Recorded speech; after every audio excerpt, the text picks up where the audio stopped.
Hi kids, today we're gonna do a new science experiment. We need oil, we need water, we need food color, we need dropper, we need measuring cup, we need glass cup. Let's start.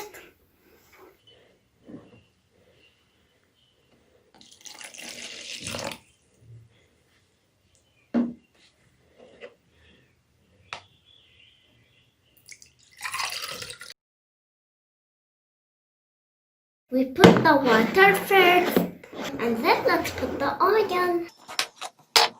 Now we put the oil in the cup.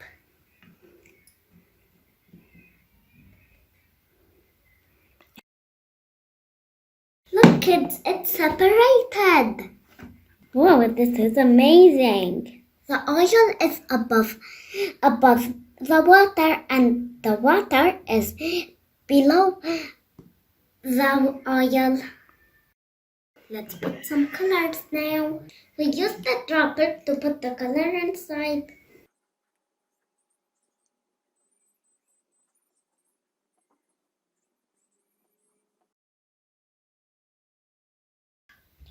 Look at the color. It's going inside the water. The water is getting red. I hope you like the experiment. Bye!